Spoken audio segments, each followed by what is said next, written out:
My name is Tyler Fornes, and I am one of the co-hosts of the Good, the Bad, and the Hungy AEW podcast here on the Voice of Wrestling Podcasting Network. We take a broad scope approach to the world of All Elite Wrestling and the entire universe of Tony Khan. We talk about the big matches, the big stars, the promos, the storylines, and we also look at it from a big picture perspective. How are things going to change over the course of the next 10 years with AEW still in the picture? How are companies like WWE going to adapt and adjust to AEW? Are they going to be a similar way like they did with WCW in the late 1990s? Will there be a counterpunch? We talk about all of that and more on The Good, the Bad, and the Hungy every week on the Voice of Wrestling Network.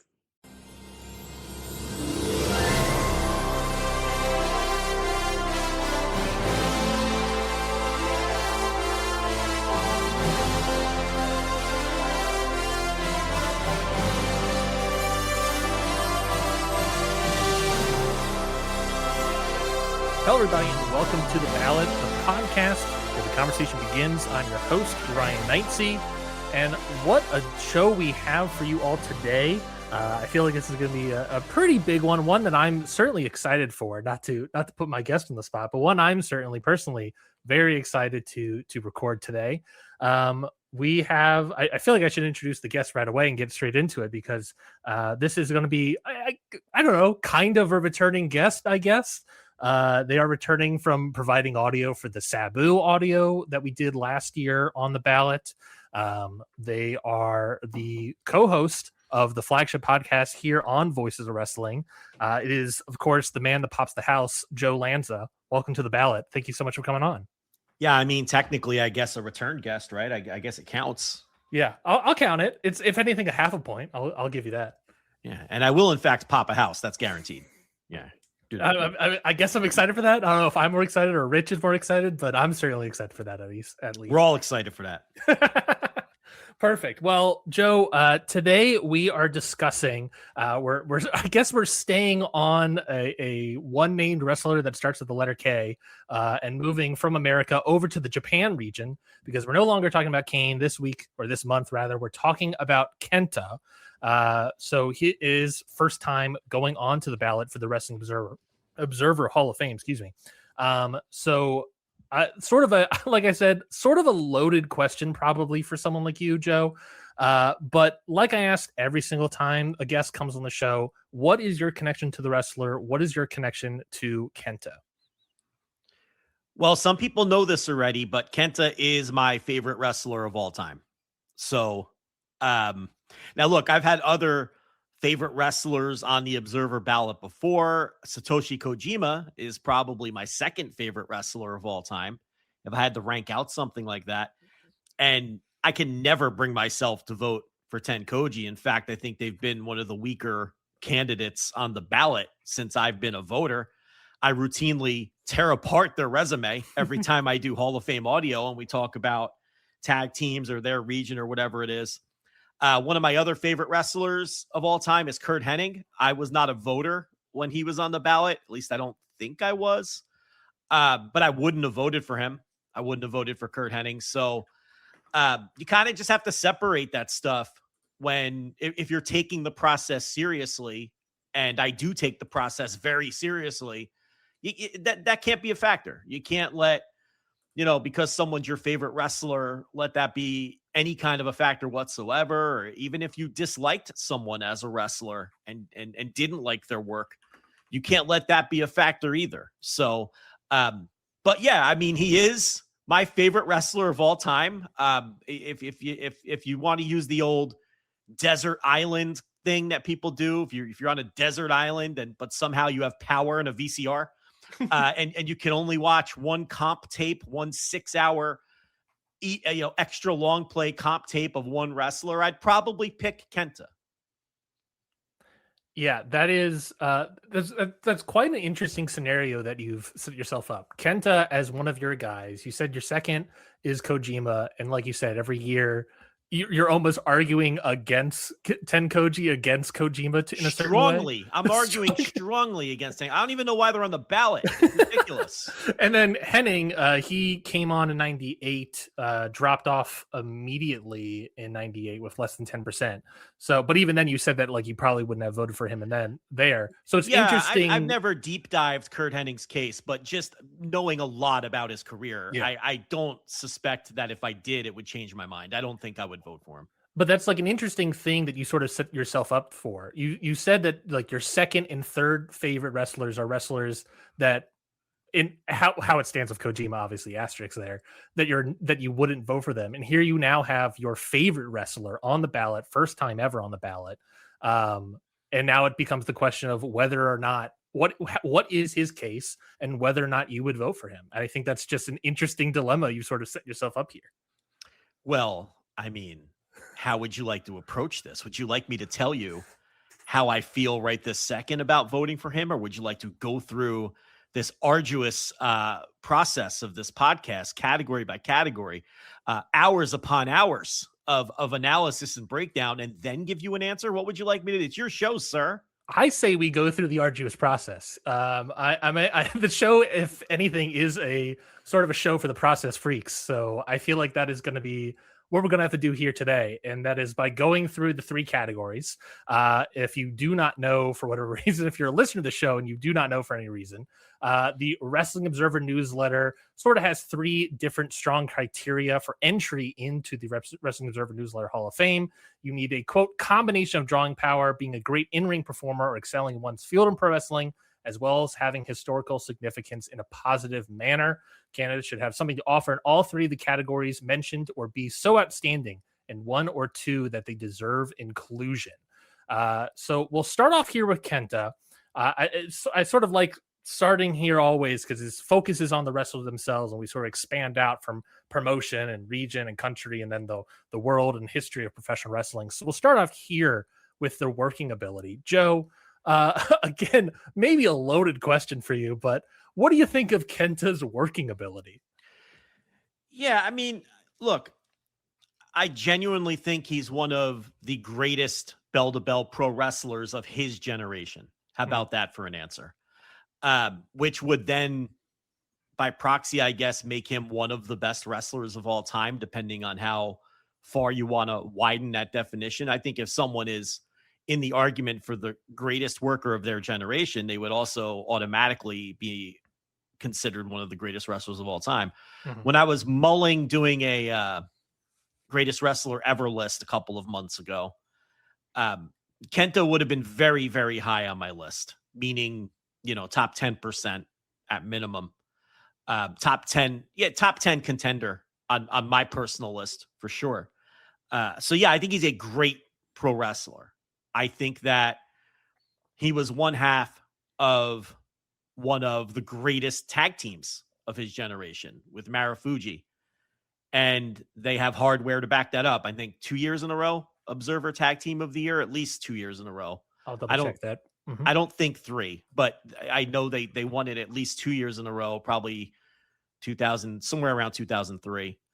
2003 and 2004. Okay, so 2 years in a row. And if you want to count it, second place in 2005. Right. So 2 first place, and then that third year was second place. I don't know. Did they win the Tokyo Sports Award for tag team either? Generally, you go to like a heavyweight tag team, but they may have because they were that great. They only won it in 2003. Well, they did win. So they won a Tokyo Sports Award as well. So obviously, for that short period of time,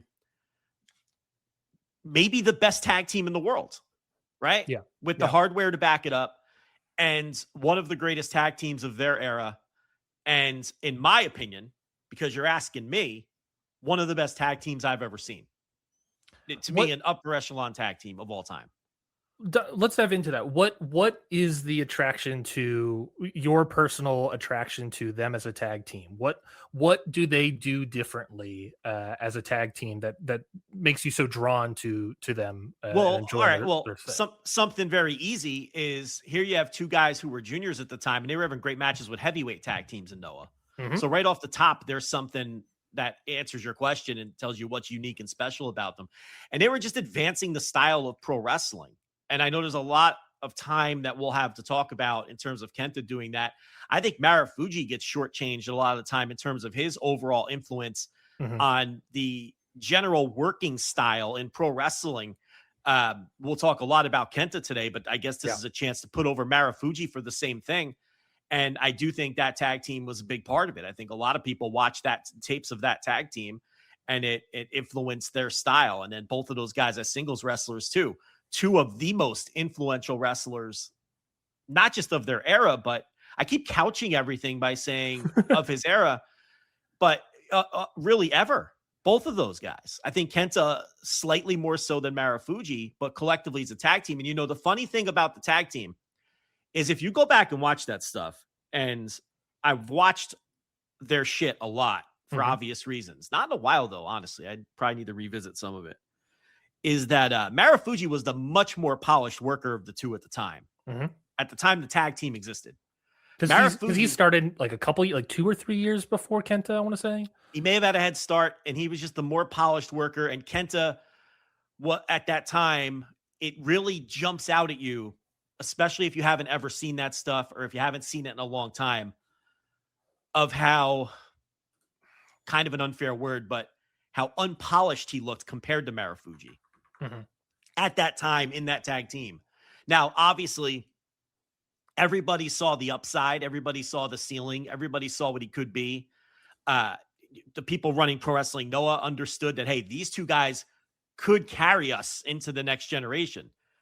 And I'm sure we're going to have a deep conversation about how that went. Whatever happened there. But those two, along with Go Shiozaki, were seen as, okay, these guys are going to be the future. Maybe Akiyama bridges the gap as kind of the guy in between. And and that tag team just jumped off the page as a junior tag team that could work with anyone. And we're working such an advanced style. I mean, and their stuff, it's going to come off modern if you watch it now, even though it's, 25, almost 25, 21, 22 years old at this point. Yep. Yeah. It's, it's insane how modern it is, but it goes to show, obviously we'll talk a lot more when it comes to historical significance, but it kind of plays in parcel to the sort of working ability here, how much influence that, both Marufuji and Kenta have on modern wrestling today. I mean, looking for quotes on influence and all these sort of things. It was a promo that Jon Moxley did during the height of the pandemic for New Japan Strong, as they're teeing up that New Japan Strong match, Moxley versus Kenta for the U.S. title at the time, WGP U.S. title. And, Moxley is quoting, basically stops himself mid-sentence and says, look, everyone stole shit from Kenta because he's the guy. That's the thing. And I think the same goes to Marufuji. These are guys that influence the modern scene today greatly. Guys like, modern scene in the sense of like maybe the older generation of like the 40-year-old generation of guys like a Moxley, like obviously a Punk and a Danielson, like Styles, I would say, like Omega, a lot of the strikers as well, significantly, obviously, with Kenta. Ospreay has been cited, obviously a little bit younger than a lot of those guys, but Ospreay has been cited as a massive Marufuji inspiration, whatever the opposite of inspiration is, guy that was inspired by Marufuji. So like these are styles of wrestling that, we talk about a lot of the other guys, like we did a whole episode obviously on Le Petit Prince over in France, and he is fascinating to me to watch because he is wrestling a style similar to today, back in what was it, like the 70s of France, the 60s, the 70s of France, and he wasn't inspired by anything else. And I just find that so whole fascinating. But this is a style that, even if it's just 2 decades earlier, it stays resonant to today because it's being passed forward to the main eventers of today, which is just going to be it just goes to sort of show that sort of it's hard to say because it's not necessarily like a precursor to the modern style, because you can see that evolution starting to happen, obviously. but it's really, it feels like in the sort of evolution in the push of the junior style, where you get more of those high flying maneuvers into it, that push of that junior style becomes sort of the main event style of today. I just find that fascinating, both with Kenta and Marufuji. I think what they did is they blended what the New Japan juniors kind of innovated, maybe about a decade earlier, with the more Kings Road style of All Japan and Noah. They kind of blended that together because Kenta's not like a flippy do guy. He's more of he's like a hard hitting little shit. Like, he's a little snot nosed asshole. Correct. Who will cave your face in, both in kayfabe and in the training gym. And, he's a surly guy who has a bad reputation and all of that, or used to. He's kind of lightened up in his older years and has kind of become the prankster uncle of social media. But, Marufuji was, more of I don't even consider him a flippy do guy, but more of a flippy do guy than Kenta ever was. Yeah, as much as their flippy do-ness style, I guess, were like the maxed out, because they would do springboard maneuvers and whatnot. Yeah, for sure. And you brought up Will Ospreay. I mean, you can see Marufuji all over Will Ospreay. Oh yeah. I mean, it's just so obvious. Like, it's just the 1-to-1 of the hook kick. Yeah. I mean, it's not even subtle. Like, you just like, it would be like listening to me do a flagship and be like, I don't hear Chris Mad Dog Russo at all. What are you guys talking about? Like, it's not even subtle. Like, it's obvious, what Will is doing. And I don't, it's your show and I'm not trying to jump ahead, but I mean, in terms of like the Mox quote, I mean, yeah, Kenta, easily one of the most influential wrestlers of all time. I mean, on top of the fact that Mox just says, hey, look, let's cut the shit, everyone steals from Kenta. Two of the greatest wrestlers of all time, two of the biggest stars in the history of the business, not only ape Kenta's shit, but tell you that they're doing it with CM Punk and Bryan Danielson. They stole his shit and they just freely admit that they took his shit because his shit was awesome. Yeah. And they're two of the greatest and biggest stars ever in the business. And it's not just guys like Punk and Danielson just straight up ripping off his moves that he invented, moves that Kenta innovated, that were just taken by some of the biggest stars of all time. It's how Kenta influenced the way that so many people worked after him, if not nearly everyone, if not the way that everybody works that came after Kenta. I mean, I think that there's a downhill effect of his style that indirectly has influenced almost everyone. Yeah, I mean, when it influences that generation and they become the main event scene, that trickles down to everyone below. I mean, to a certain degree, we saw it like with Marufuji inspires Ospreay, and then Ospreay gets pushed in New Japan, and that trickles down to the indie scene in America, where you have 1,000 Ospreay clones everywhere. And now there's a million Nick Waynes, and right. It's just so yes, that's exactly what I'm talking about. And it feels like, to a degree, there is the same thing. I think it's maybe less not acknowledgeable, but less noticeable with Marufuji going to Ospreay, and you get a little that high flying more so. You get a little more lucha, obviously, for Ospreay, but a little more of that high flying style, and it's less noticeable seeing the striking ability as it extends to today. I mean, I would say it's like a lot of people like a Styles or Omega or obviously a Moxley, that you can directly see that. And I don't necessarily feel like that is fully trickled down in the same way. And maybe that's just because of how, business changes and all these sort of things and what pops on social media. But like, it feels like that, if it's not happening now, it feels like it will, hopefully, ideally in my worldview, trickle down a little more. We get more of that stronger style, that Kings Road, those hard-nosed strikes, the strikes where you're not like pulling your punches at the last second, you're slapping it through a guy's head. That sort of Kenta style of professional wrestling as it extends down up the main event scene to today and down to whoever the next generation of stars are going to be. Yeah, I think the Kenta Marufuji tag team is one of the strongest facets of his Hall of Fame resume. Mhm. Because I think when you're part of one of the greatest tag teams of all time, and arguably the greatest tag team of your decade, or of the time that you were a tag team, then that automatically means that you should be considered for something like a historical wrestling Hall of Fame. I don't know if it means you should be in. Yeah. I don't know if it means maybe Kenta and Marufuji should be on the ballot as a tag team at some point, as opposed to being on individually. But I know that without question is one of the strongest components of his resume. And then you obviously have all the outside success there as well with Kenta as a singles star, as a wrestler in a singles capacity, rather. A guy that has great matches, individual matches with Marufuji as well. I'll say this, Joe, you have probably watched way more Kenta than I have, just by the nature of, you growing up and then you're watching Kenta during the 2000s and, obviously to today and whatnot. Whereas I'm, a little bit behind, I guess, in that sense.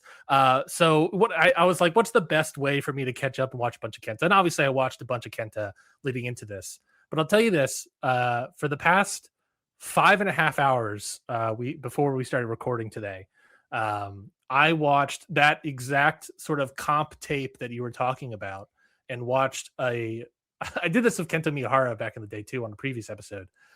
I watched a 5.5 hour comp tape of Kenta versus Marufuji singles matches in Noah. From, what was the first one? 2002, I want to say it was, to 2013, something like that. Like 9 matches over the course of a decade. And just the ability to see this guy in a singles capacity develop almost immediately. Like that first match is, he's got some in there. He's in the orange trunks, so there's a little bit of that young boyism still in there, but it's like pretty solid. And you're like, okay, you can tell that these guys are going to have a future down the line. And then like the next match, it is immediately you see Striker Kenta up to bat. I mean, the second match of their series begins with like Marufuji trying to grapple again, like he did in the first match, and Kenta just striking him to no end, to the point where Marufuji gets upset, frustrated, goes to the outside, comes back in, and they start slapping each other to no end.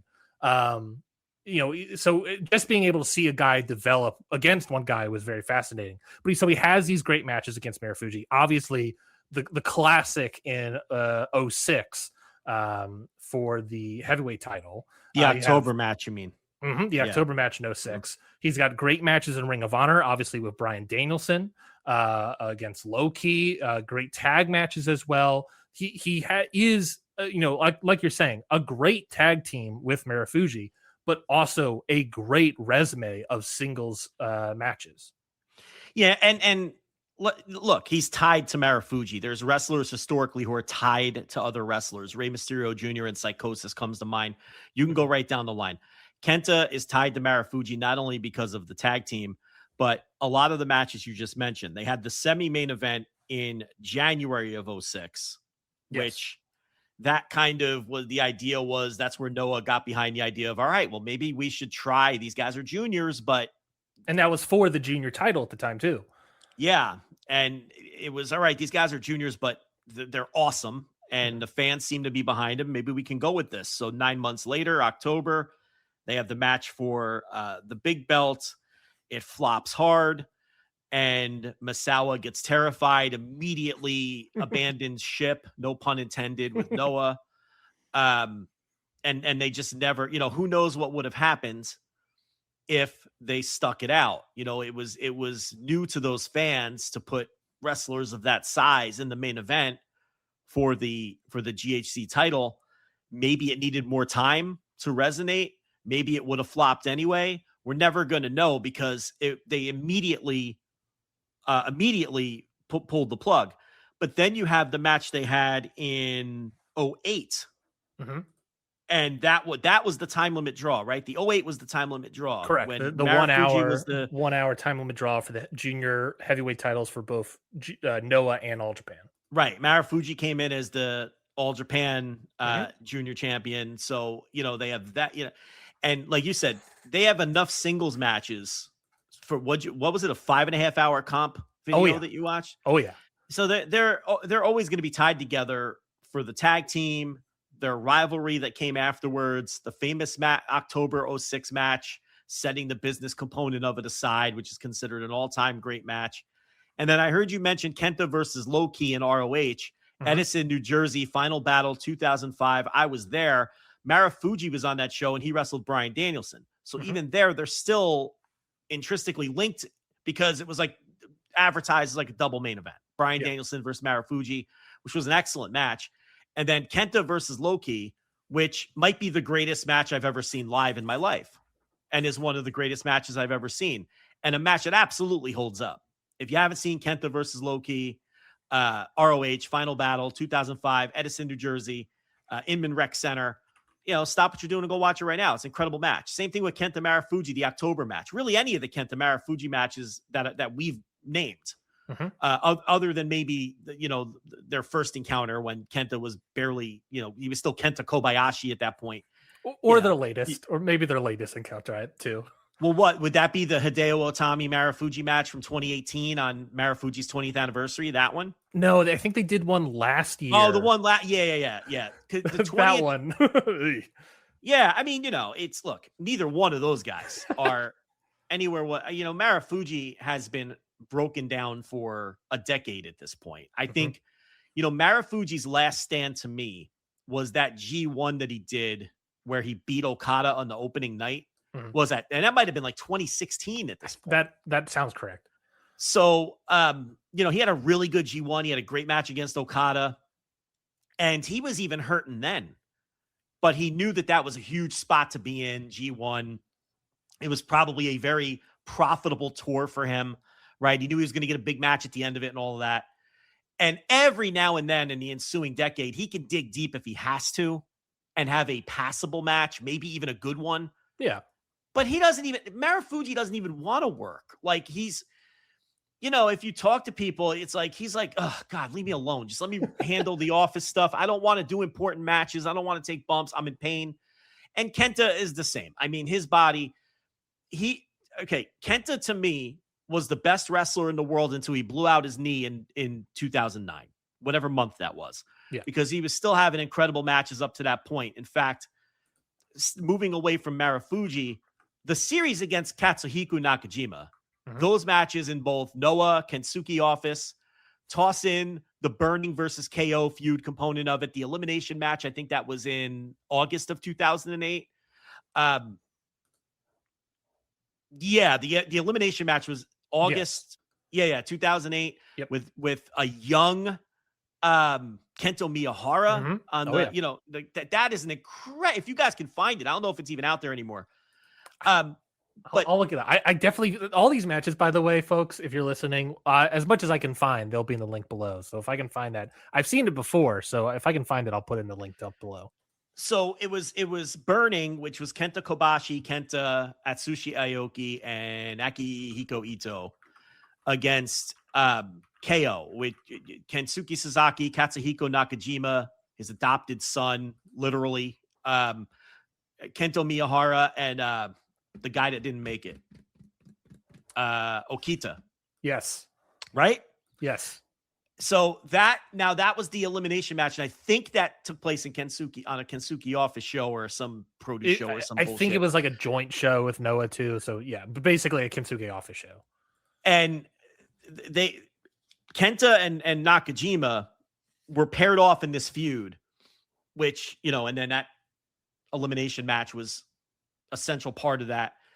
And then they had a series of singles matches off of this feud at the end of 2008 and into the start of 2009. And those matches are nothing short of incredible. And I've often said, if you're looking for an in-ring feud where if you're really into callbacks and one match playing off of the previous match and it being one long connective story from the first time they meet until the final match until it peters out, dies on the vine, it's Kenta and Nakajima and at the end of 2008 through the beginning of 2009. And I think that in-ring rivalry, bell to bell, is just as good as the stuff he did with Marufuji. And the thing is, it's different. Mm-hmm. It's harder hitting. It's more violent because you have two little surly pricks who don't have respect for anybody or each other, working nasty the way that really no one really works anymore. And Nakajima at that time is a young, he's only 34 now. He was probably a teenager. How old was he in 2008? He was always, he never ages. He's always a kid. So it's like you have Nakajima trying to make a name for himself, and he was seen as the hot prospect in Japan, training under Sasaki. I don't have enough praise for the Kenta Nakajima series. So to me, and he's got a lot of great opponents. Marufuji, obviously, they'll be tied together forever. Nakajima's right there. That's 1A and 1B. Mm-hmm. But then you have Bryan Danielson and the great matches that they had in ROH. And then you have Low-Ki. I don't know how many times they wrestled, but one was good enough for me. The chemistry that they exhibited in that match in 2005. I have to tell you, if I wasn't at that, I don't know if I'm sitting here with you right now. That match was so good that it changed your world. It may. It reeled me back in at a time when I really wasn't super. ROH as a whole did. Yeah. When I wasn't super high on wrestling to begin with. And now I'm questioning my own memories. Was I at that match? It's a long time ago. I don't remember. Sure. I don't remember. I think I went to every show in Edison. I'll look up the card to see if I can get that memory going. But that match was. Kenta and Low-Ki.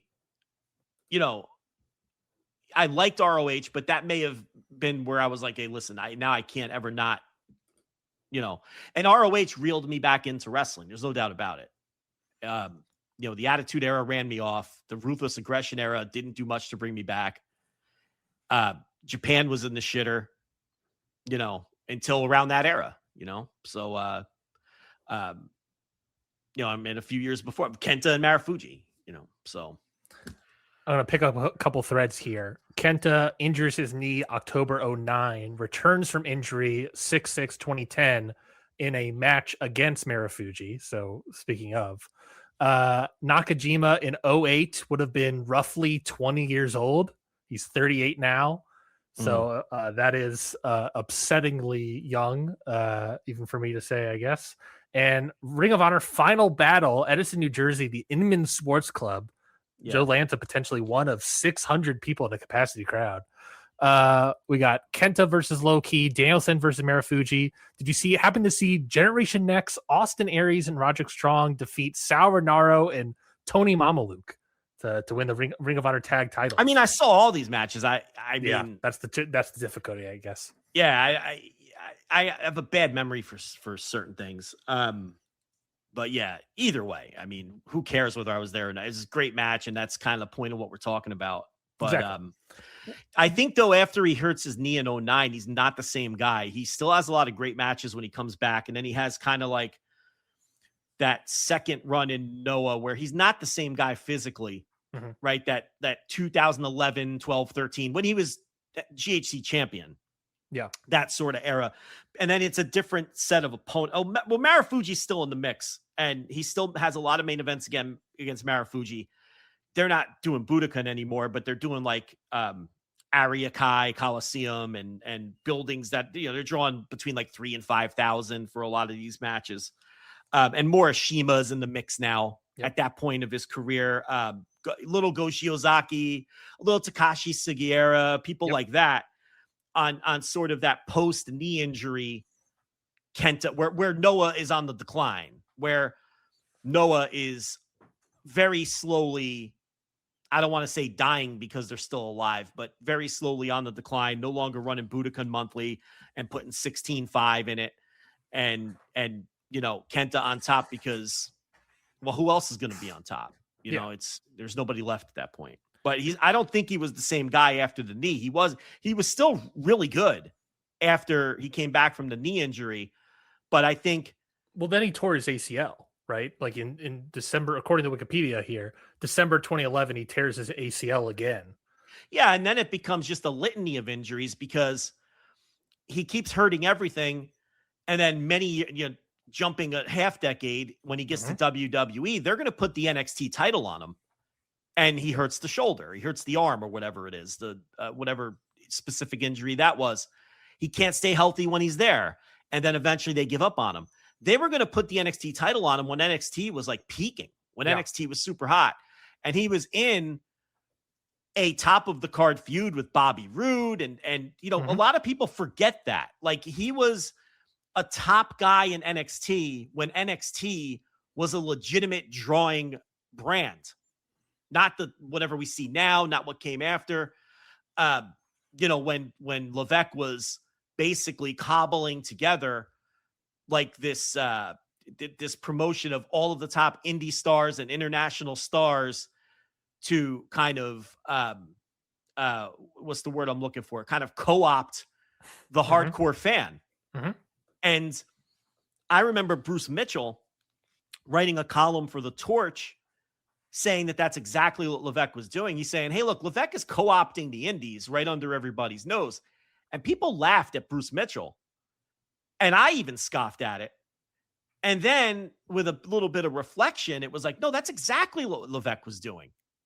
He was doing something that was different from the main roster. And he was exactly how Mitchell described it. And it worked because NXT during that period of time was extremely popular among a group of fans who wouldn't watch anything associated with WWE if they were caught dead today. But we were all into it then. And KENTA, circling back to this, was in the middle and primed. And I actually wrote about this in Fighting Spirit magazine, however many years ago, when that great publication still existed. It's kind of been forgotten to time, but he was going to be the top guy in NXT and he got hurt. Yeah. So, and then those injuries all with WWE, that was really the end of KENTA, because once he left the company and went to New Japan, he has not even been close to the same worker. Not even close to the same. He's had his moments,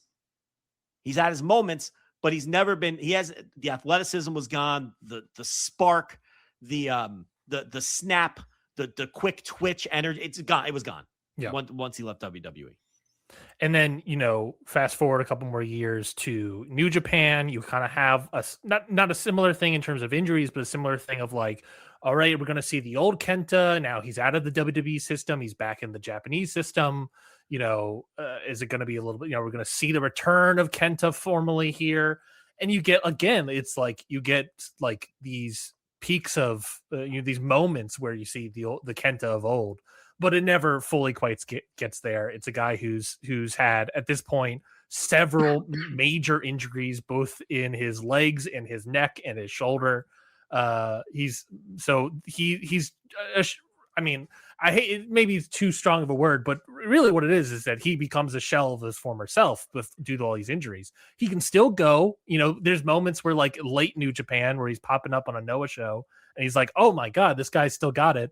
But then he goes back and he's tag team with Chase Owens. So you're like, okay, this isn't the best KENTA tag team I've ever seen.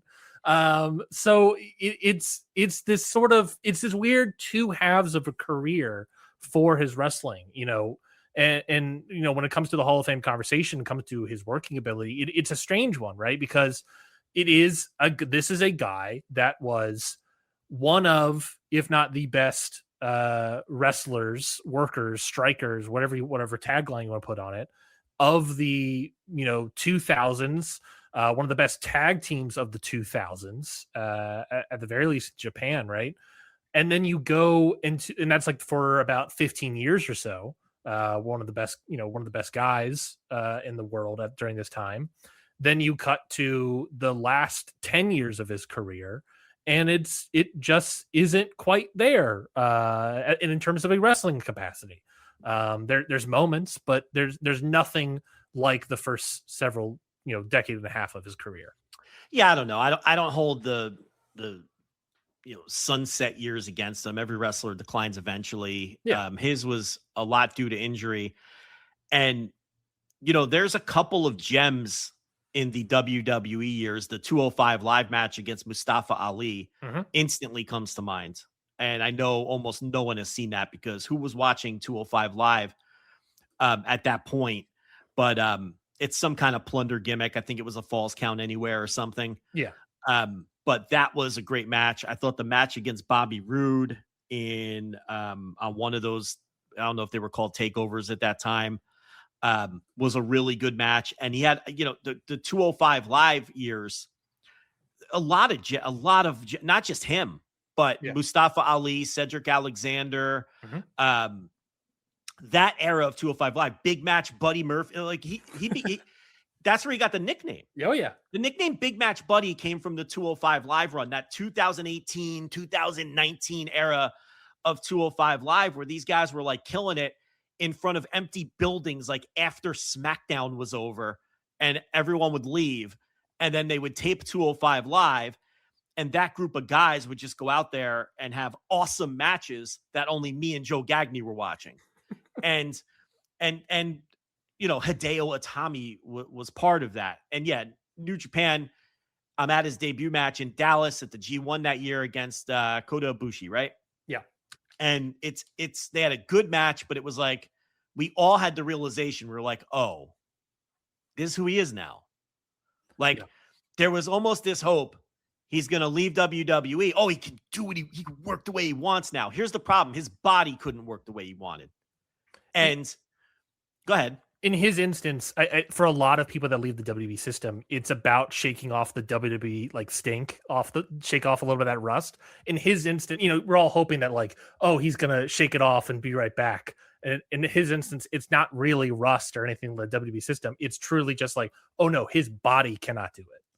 Yeah, he entered WWE injured and he left it more injured. Yeah, and he had the match against Marufuji where they lent him back to Noah for Marufuji's 20th anniversary. And that really should have been a clue because that was a good match, but it didn't get over the top. It wasn't great. It couldn't get over the top from good to great. And again, I think there was kind of some unwillingness to accept the reality that it wasn't just, it was almost like, oh, well, he didn't go all out. He's not going all out anymore. Well, then he wrestled Ibushi at the G1 and it's like, all right, well, this is who he is now. He's a guy that can have good matches. He's a guy who's going to stink it up some nights. And then maybe a couple nights a year, you're going to see flashes and he's going to be great. And that's kind of what he was in New Japan. And then once he entered Bullet Club and Fang Revives and, teaming with Chase Owen, by that point, he reached a point in New Japan where it was very clear he didn't even give a shit anymore. He was hamming it up. He was doing like that weird power walk to the ring, goofing around. Like, he was just basically begging them to stop booking him, and he was just taking the money. And then eventually they did stop booking him. Like the first half of that run, there was still a little bit of effort there. The second half, it was like, fuck this. I'm not bumping anymore. I'm old. I'm tired. I'm broken. I'm going to goof around with Chase Owens until, and stick around until they stop paying me. And that's what he did. Goes back to Noah. And, and a lot of his American indie work in between, because I think he's living in both countries or at least was for a while. Same thing. I mean, low effort, it's like 70% work. Yeah. Just good enough to not be awful. And then it goes back to Noah and it's like he rechanneled old Kenta in spirit. He wasn't goofing around anymore. It wasn't the late stage Fang Revives Kenta. He came in there like serious. But again, his body is so long past the point of being able to do what he used to do. But when he got in there with Kano, he was able to at least with a guy who's willing to kick him in the face back, and they had some. He's had a couple of highlights there in this kind of. I don't know. I'd call it a second or third. I guess technically second run in Noah. But but look, up until that knee injury in 2009. Well, he might be my wrestler of the decade for the 2000s. So if you're going to blow out your knee twice and you're going to get all these other injuries and then not be the same guy, in the context of a Hall of Fame discussion, I'm not going to hold that against you. Look, if anything, I'm sort of, you could argue that it's shocking that he still has the ability to, pull out a handful of great matches, or at the very least, very good matches today, right? A guy that blows out his leg, blows out his ACL, has a legitimate shoulder injury, a neck injury, all these sort of things. It's kind of crazy that he can still go in the ring, however, 25, 26 years later. Yeah, to whatever extent that he can. I mean, every now and then he can. I think when he focuses on his grumpiness and the more nasty aspects of his offense, and that's when he's at his best now, when he stays away, and really he knows enough to stay away from.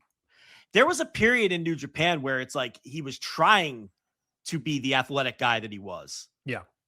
And that was kind of the problem. And I think he realized this isn't me anymore. So, and Bullet Club allowed him to kind of slip into really bad habits and have a bunch of matches that nobody wants to watch. Yeah. I'll throw some stats here, throw some numbers here for people at home. These are some numbers pulled from Cage Match and for Cage Match ratings and Meltzer star ratings, just to throw a little bit of comparison for him and his career. Obviously asterisks that been discussed before. Cage Match didn't fully exist for a bulk of his Noah run. And the process of voting and rating all these sort of things didn't necessarily behoove to those earlier days. But so I guess a little bit of the asterisk on the numbers, but as it were, on Cage Match, he has 96 matches rated 8 or higher. Compared to other people on the ballot in the Japanese region with him. You have Zack Sabre Jr., no one's beating him, 216, rated 8 or higher. Io Shirai, 66. Masaki Mochizuki, 52. Tam Nakano, 38. And Yoshihiro Takayama, 21. These are all people that are relatively the same eras as Kenta. Meltzer rating, 65 matches rated 4 or higher by Dave. Ballot comps, Zack Sabre Jr., 159. Io Shirai, 34. Mochizuki, 8. Tam Nakano, 16. And Takayama, 9. So again, I would say extremely solid. Obviously, no one's comparing to Zack Sabre Jr. here. He's blown everybody on the water when it comes to that, but he is still extremely highly regarded for at least a decade or two. These matches, these ratings are 18, 19 year span of matches being rated by people. So in 2 decades, this is quite the numbers being put on the board. Couple other matches I want to bring up before I move away from his work. Yoshinobu Kanemaru at Destiny 2005 is one of my favorite matches of all time, on one of my favorite shows of all time. That is an all-time great junior heavyweight title match, in my view, and a match that is an essential match for anybody who would listen to this kind of dorky podcast would have to watch. Also, I want to bring up the March 2009. I know it was in March 2009 because I moved to Texas like a week later. Hammerstein Ballroom ROH title match against Nigel McGuinness. And they filled Hammerstein for that. And I know for that one, I know for certain I was at that one. Because again, I moved a week later. That match is so good, especially if you understand the story coming in. Nigel was doing a story where his body was breaking down. I don't know if you remember this or were following ROH at the time. So Nigel's whole deal was he would come into every match all taped up like a fucking mummy. And can I work blue here? Am I allowed to? You're good. You're good. All right. So he's all wrapped up. It's y'all's network, so you tell me, I guess. That's your show. I gotta respect the parameters. I don't know if you're like some religious guy or something. No. So, no, I guess no offense to anyone else is, but no. Yeah. All right. Well, I just gotta check, So he's all, Nigel's body parts are all wrapped. The story of his title reign was, when is his body going to give out on him? Very similar to Orange Cassidy's all-Atlantic title reign in AEW a few years ago, but treated in a more ROH serious way, right? Without the comedy aspects of it. So his opponent is Kenta, pre-injury Kenta. And Kenta's reputation is he's going to kick you and strike you, and his goal is to hurt you. And this man was already hurt So if you understand the story coming in and watch that match, Kenta spends a half hour or whatever it is, just kicking this man's arm and shoulder and ripping this limb off of the man's body, to both attack those arm injuries, take away the rebound lariat, all of that, and that's like the whole match of him just beating the shit out of this guy's arm. And it's so great. And I remember Missy Hyatt was at that show too. And she thought it was so great that she wrote a letter to Dave Meltzer that he posted on the Observer website like a week later, and how she was talking about how it was one of the best matches she's ever seen.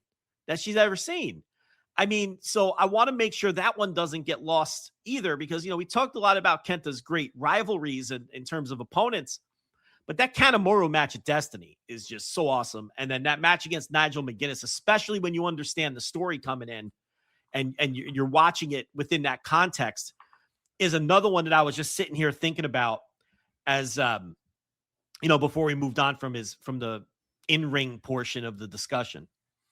Oh, and the stuff against Suwa. The Suwa stuff. I mean, that guy's been lost to time. Mm-hmm. But what a great fucking wrestler that guy was. Especially when he was in there with Kent. So yeah, I could go on, but I mean, just sit here all day and just talk about great matches against great opponents. But, I'll bring it up as well, and I was going to bring it up a little bit when it came to historical significance, just because of what the match is. But Kenta versus Ricky Marvin. The sub 5 minute match. Yeah, I was going to bring it up with historical significance, because it's like, is that the best sub 5 minute match of all time? And it's like, yeah, that probably is. Yeah, I mean, I can't believe I forgot that one. Like, again, Ricky Marvin, a great opponent for Kenta. And, what about what about the tag match from the Noah Jr. the NTV Tag Cup? Kenta and Taiji Ishimori against Marufuji and Kota Ibushi. Yeah. I mean, 07. Come on. That's one of the greatest modern tag team matches of all time. With Kenta and Marufuji again, intrinsically linked again. This time on opposite sides. After the tag team, after they really stopped teaming together. I mean, that match was like, in the early days of YouTube, was like, I believe, a highly influential match in drawing wrestling fans to Puro who never followed it before. Because I remember that match making the rounds on YouTube, and people who had never seen any of those guys wrestle before and never seeing anything like that in their lives. Think about if all you had seen is American wrestling and you watched that match on YouTube. Like, you're like, your curiosity, I want more. What the fuck was this? And I think that match was very important for the career of Kota Ibushi. Mm-hmm. Because, yeah, like, dorks like us knew about him and what he was going to be, but that, like, got him booked in other places. That got him booked in ROH, I think, either later that year or the year, whatever it was. It was around that time he started getting booked in ROH. And then Kota Ibushi fucking blew up. Because if you weren't paying attention to DDT, you didn't know Kota. That match is such a sneaky, historically significant match that even I forgot to bring it up until just now. But there's another example of just a Kenta match that's legendary. And even though we've all seen a lot of work in matches like that since, that one's going to hold up if you go watch it. And I wonder if the original YouTube video is still up and how many views it has. I'll look you'll look it up in the background. Like I said, folks, all of these, as much as I can find, legal links will be down below. I'm sure there's a legal link somewhere as well, but that's on your prerogative, folks. Yeah, just great. Other thread I want to pick up here real quickly is just this year's GWE list, greatest wrestler ever list for 2026, ranked 71 as well. I mentioned a while ago, but I just want to bring that up, close that loop as well. So yeah, suffice to say, great wrestler. I would say great worker. for the very least 15 years. And even then, some tidbits here and there. A great early internet wrestler. We talk about influence a little bit. A guy that we're naming English speaking wrestlers. This is a guy that broke international barriers probably through the internet, like you're talking about those early YouTube matches. Just great worker with a plethora of great matches to his name. Yeah. Let's move on to drawing, which is sort of, I guess it's not an albatross, but sort of like a thing that is weighing down his case a little bit, just because, there is like a lot of hearsay and whatnot about Kenta as a drawing case. A lot of people, there's a good amount of people that say, and I don't recall where you fall on this line here, Joe. A lot of people that talk about like, Noah is, he, was pushed and his world title run didn't really help, Noah all that much, or all these sort of things. And, all people sort of point fingers a little bit at Kenta when it comes to that. And we'll talk about it a lot more, but there's a lot of other extenuating factors when it comes to Noah during that period that aren't Kenta involved at all. So I'm coming into this a little bit like, if you haven't listened to the show, folks, before, I do extensive research on drawing. I have put together 2000 to 2014, 15 years of every single Noah show, every single attendance number for those shows, and sort of put together 10 points of drawing data to figure out whether or not Kenta was a draw during this period. So, Joe, I'm very prepared to have the discussion of where Kenta is as a draw. Is he a Hall of Famer? Is he a detriment to his promotions? All these sort of conversations. But before we get to it, Joe, what are your sort of thoughts? Where do you sort of on the line with Kenta as a draw?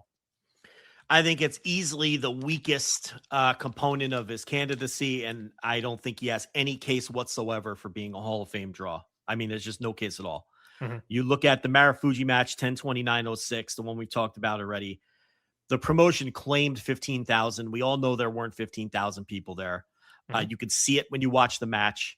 I've heard estimates as low as 8,000 to 9,000 in the building. And this was at a time where they were filling Budokan Hall every single month, 16.5. And, they may have put in a little more than half of that. And they immediately pulled the plug on the idea of building the promotion around Kenta and Marufuji. 10/25/08 against Marufuji. That's they claim there were 12,000 there. Other estimates will say maybe 8,500. Mm-hmm. Okay. So, and then you look, I think the biggest feather in his cap in terms of drawing a house would actually be the New Beginning match against Tetsuya Naito right before the pandemic in Osaka Joe Hall, 11,411. Yep. That was, he attacks Naito after Naito finally vanquishes Okada at Wrestle Kingdom. Kenta jumps him from behind. A lot of people didn't like that angle because it kind of ruined Naito's moment. I'm like, hey, man, this is pro wrestling. And I thought it was a great angle. Mm-hmm. And it worked and it drew. And that was a monster house in Osaka Joe Hall. And that's not Kenta along for the ride. That was the strength of the angle and the strength of Kenta as a challenger. And really, that was his high mark of his run in New Japan, where they put almost 12,000 people in Osaka Joe Hall for that match. Outside of that, in Japan, the Marufuji 20th anniversary, and that was in Sumo Hall, did 62.85 in 2018. A really strong number for Noah in 2018.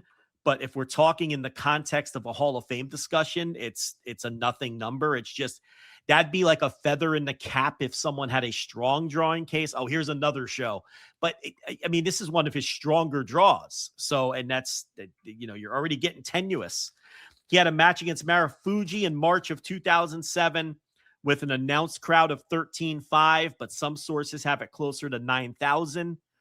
So yeah, there's absolutely a drop from the Misawa era to the Kenta era of Noah. And you can make the argument, the Jun Akiyama argument of, all right, well, you have to follow some of the greatest draws of all time. Mm-hmm.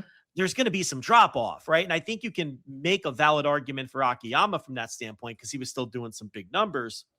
And look, Kenta was drawing some numbers that any promotion in Japan would shave 6 months off of their life to draw now. I mean, but within the context of the era, these numbers were drop offs from what the promotion was doing prior, and then by 2013, when he's GHC champion, he has a match against Morishima that draws 6,200 at Osaka.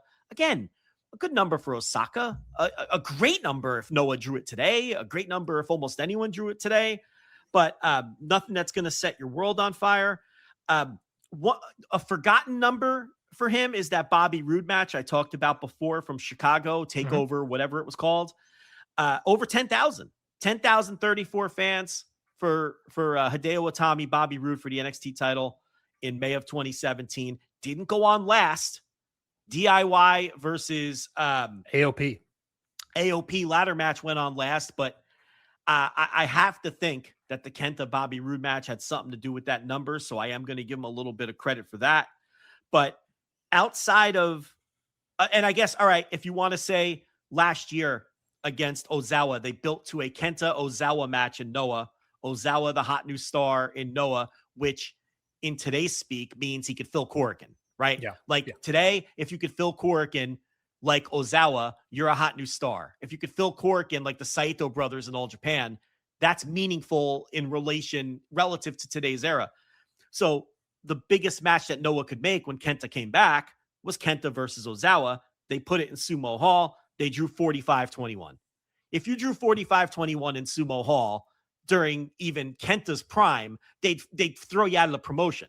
But relative to today, it's a decent little number for pro wrestling, Noah. And it was one that I thought was notable and was worth at least writing down. Okay. But outside of that, what do you have? You have some G1 main events against people like Okada and Tanahashi that drew well relative to what New Japan was doing at the time, but nothing special. Right.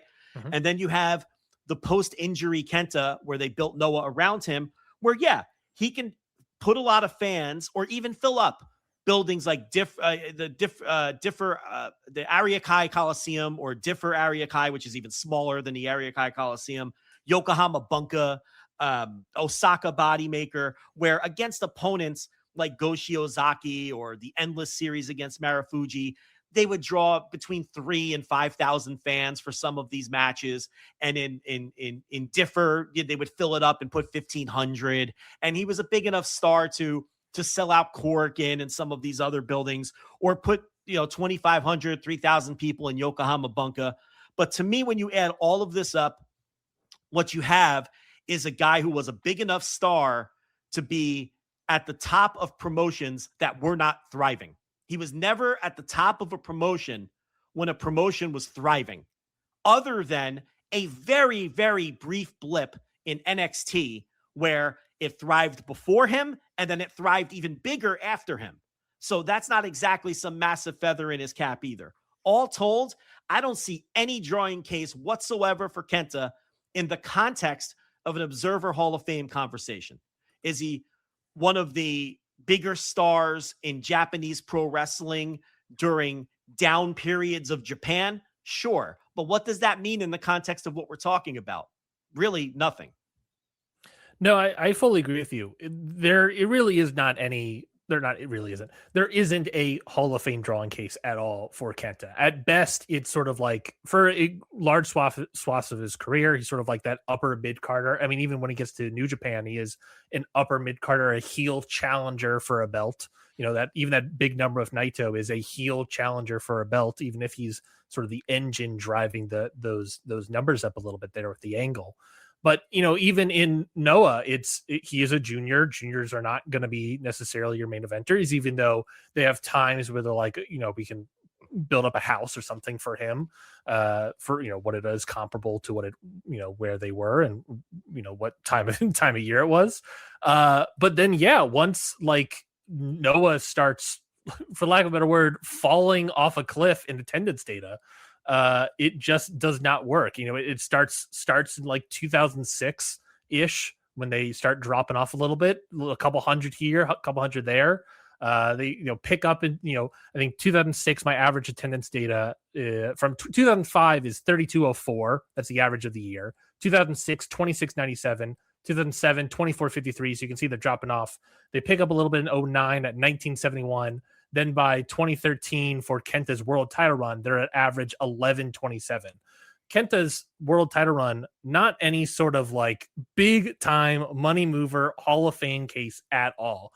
I can maybe make an argument, Joe, that, he's not an anti-draw. He's not a draw. I think you would probably agree with me there. In 2012, they had 1127. They dropped off to 1127. In 2013, they had the exact same average number of attendance in 2013. So to a certain degree, the attendance is falling off a cliff, and his world title reign is sort of the stopgap for the year of 2013. I think I saw that he was on 88% of the main and semi-main events for the entire year of 2013. So it really is his year. And the fact that they don't drop anymore is something, but none of this is sort of Hall of Fame level in any way. A Hall of Famer would turn the ship around and right the ship and boost those numbers back up. Yeah. He's not boosting numbers. I mean, even then in 2013, I'm saying Kenta was all over the place, but this is also when they're bringing in, they brought him in before, but this is also when they're bringing in, Yuji Nagata and Liger and all these other like New Japan guys as well to help bolster some numbers as well. So and if I'm not mistaken, Yuji Nagata's title run, I think outdrew Kenta's GHC title run. Let me see. Let me look that up here. I think you're right. That's just going off memory, but I for some reason, I feel like that's the case. But yeah, I mean, he did 6,200 in Osaka with Morishima in 2013. And again, some random main events against people like Marufuji and Go and some of those mid-sized buildings did okay. And again, yeah, I agree. I wouldn't say anti-draw, but he's the kind of guy who over his career was at or near the top in promotions that weren't doing particularly well, that weren't hot. He was never on top in a hot promotion. No. And he wasn't the kind of guy who was going to spark a hot promotion. I just don't see any drawing case whatsoever. You have to dig deep even to find a couple of decent numbers. I think the Naito match is the peak of his drawing power. And I think that when you have someone like Johnny Rougeau and Tiger Jeet Singh, who have in Tiger Jeet Singh, Johnny Rougeau took, an article written by Pat Laprade or Laprade, however you pronounce his name, to really point out all the record-breaking cities and buildings and all of the various drawing records that he had for people to realize, holy shit, this guy was a great regional draw for him to finally get in the Hall of Fame. And then you look at Tiger Jeet Singh, a guy who I argue every year or the last couple of years, this guy's drawing records in like 4 continents and he can't even get like 15%. Like the guy was a main event draw everywhere he went and has records in multiple different countries. And then you look at Kenta, and his drawing record can't sniff guys like this. Yeah. So there's nothing, to me, there's nothing there. It's just, and honestly, his history of main eventing, like it or not, the narrative is failure because of what happened in 2006. When you think of Kenta as a main eventer, the first thing you think of is failure. So I just don't see any case whatsoever in that category. Let me throw some numbers out here as well, some additional numbers that we've already been talking about. Obviously, well, number one, asterisk to all of this stuff, sort of what we talked about, cage match, but a different way.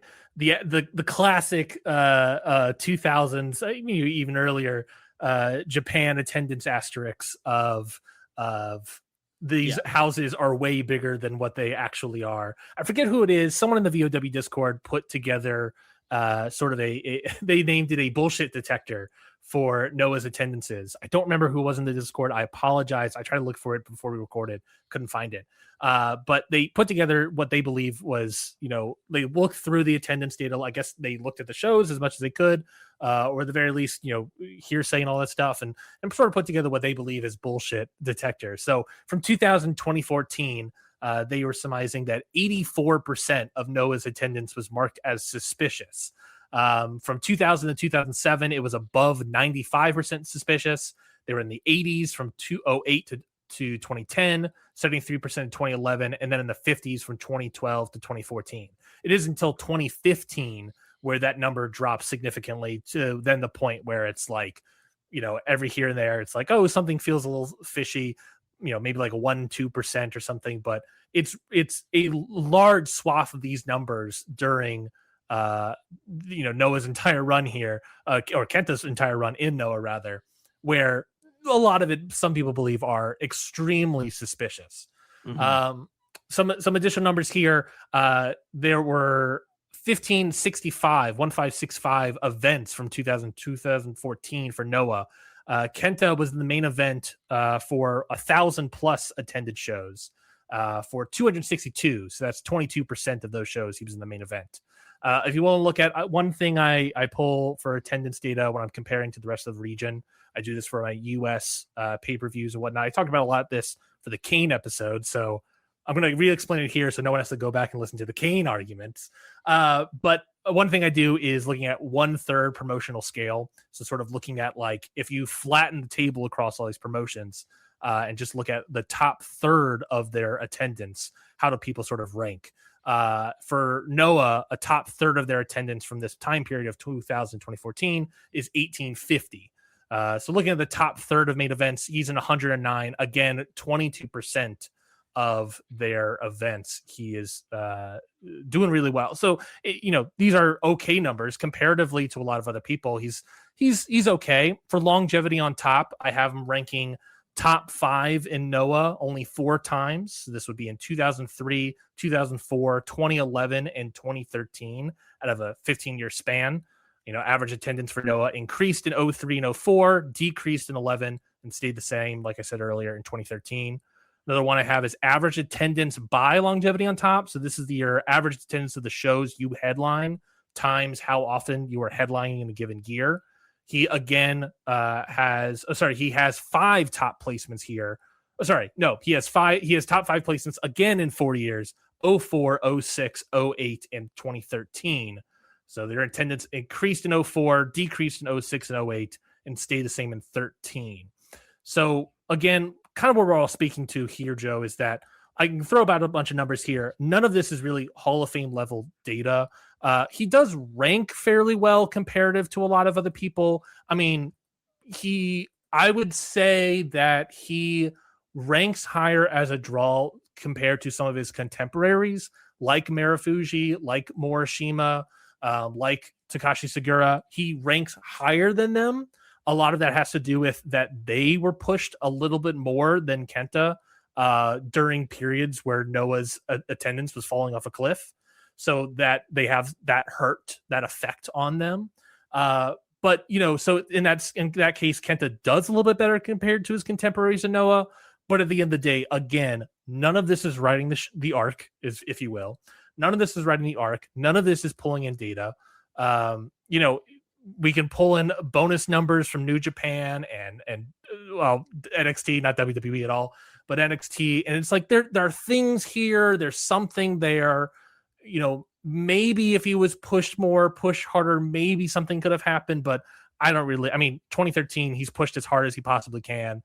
And at best he does is the same exact number of average attendance as the year prior.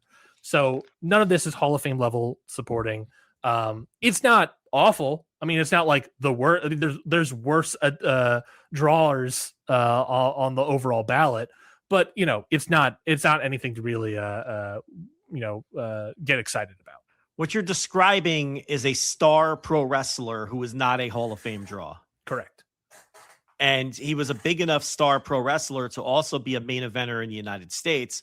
But again, not a significant main eventer in major promotions. He was a big enough star to be a main eventer in Ring of Honor. He was a big enough star to headline in a place like Hammerstein Ballroom in the Manhattan Center in New York City. He was a big enough star to headline in NXT, a sub-brand of WWE. But when he finally got to WWE itself, he was working on 205 Live. He was never really on the main roster at all. This is a star pro wrestler who isn't anywhere close to a Hall of Fame level draw. I'm not even sure if he's a Hall of Fame level draw just within the context of Noah. I wouldn't say so. You wouldn't even put him in the upper echelon of Noah draws. And that's like the bread and butter of his case, honestly, is that promotion. So now he might be in the top upper echelon when I go through like the rest of the data going to 2025 when the drawing's even worse. Right. You know what I mean? Like, but even then, he's in like the top 20%. But I don't know. Yeah. I don't know if where your personal cutoff for Hall of Fame draws are. And even then, would we call? And that's the other thing, like the issues that we have with U.S. Canada region, where we're talking about like Ring of Honor, or I guess to a certain degree AEW and all these other promotions. Would you call Noah at any point like a Hall of Fame level promotion in terms of their drawing capabilities? Compared, they're always the number 2 brand. No one's beating New Japan. No one's beating WWE. So I think in the early years, I would call them a Hall of Fame level drawing promotion. Okay. Do you have a year span on that? Whenever they stop selling out Budokan. Fair enough. I'll have to investigate when exactly that happened. That probably would have been around when they started pushing Kenta. So there you go. Well, ironically enough. Yeah. It's not the worst. It's not the greatest. It's, I would say, completely in the middle. Like there's stuff there, but it's nothing really great. So, sorry, Kenta. Better to look next time, buddy. I don't know. So yeah, we'll move on to historical significance. We already sort of touched on a lot of different aspects of it, but we can sort of talk about it in terms of the broader scope of wrestling as a whole. We've sort of touched on it already. An extremely strong influence case for Kenta. This is a guy that has perfect one-to-ones in terms of wrestling moves to CM Punk and Bryan Danielson, a guy that Moxley admits everyone stole his moves. We've talked about it before, AJ Styles, Omega. These are a lot of U.S. English-speaking wrestlers that have openly admitted, look, they probably watched it on YouTube, like you're talking about, Joe. They probably, got tapes wherever they can, but YouTube popping off in the early days there. They probably watched a lot of his footage and were directly inspired and directly took his move set. In my viewpoint, he might be in terms of a high work rate level, he might be the latest wrestler to inspire a lot of people. Marufuji would be 1B. I guess maybe Cena is 1C in a completely different way at a not high work rate level. But like this is a guy that directly inspired, as I already stated, the main event scene of today. Ospreay is a guy that inspired by Marufuji, and probably, maybe an argument of, I wonder if there's any, I have to think about it, if there's any Kenta in what he's doing now with the Blackpool Combat Club. I have to think about that for a second. But this is a guy that directly inspired the big stars, and not just big stars, I should say. These are Hall of Famers right now. This is Punk, Danielson, Omega, Styles. I would argue Moxley.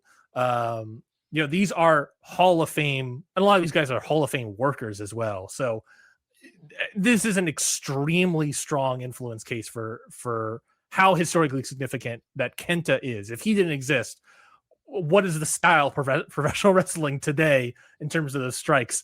I can't imagine it is that. I can't imagine that being pretty good. So, Joe, where are you sort of thinking about in terms of the pantheon, in terms of the canon of professional wrestling? Where does Kenta land for you? So it's funny, right? Everyone looks at the third category, historical significance, in a positive manner, and they like to fold influence into that bucket, right? Yeah. A lot of times people just flat out, when discussing a Hall of Fame candidate, will move from work to drawing and then just say, and for influence. Yep. Right. Like they think it's been folded into that so often that people think that that's the third category, influence, this word. I often like to point out that nowhere on the Observer Hall of Fame ballot does the word influence appear. Correct. There, so we've kind of done that ourselves as voters. We've put this emphasis on influence, which is fine. You're a voter. You can interpret the ballot and the general framework of the guidelines that Dave gives you however you like. And I do think that influence should be part of that. But it's interesting that we automatically stick it in this historical significance bucket. I would argue that Kenta's influence belongs in his work bucket, right? Because that's everything that you just talked about. And it's everything that we talked about earlier. His influence lies in the way that people work. And his influence lies in the way that he worked, more importantly. So there's some ambiguity there, right? You could either count it as part of that bucket or the historical significance bucket because everybody fucking works like Kenta now.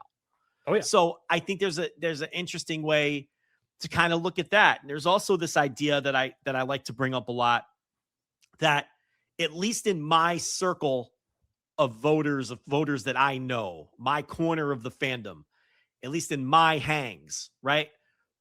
Whether any of us want to admit it, whether any of us even like it, I think we all put the heaviest emphasis on drawing power. And it's something that I've been trying to preach. Hey, there's nothing in the guideline that says any of these 3 categories are more important than the other.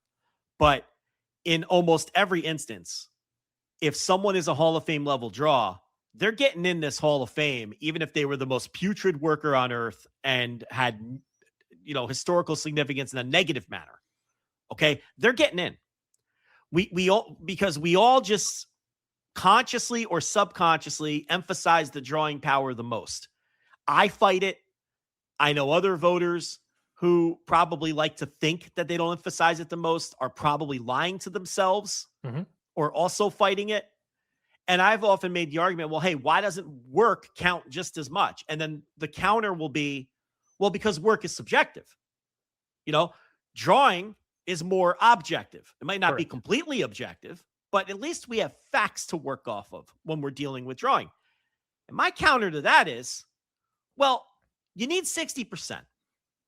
So if 60% of the voters think that Kenta is a Hall of Fame level worker and one of the greatest workers of all time, then that becomes subjective. It becomes objective. It becomes objective at that point because that's passing the threshold, right?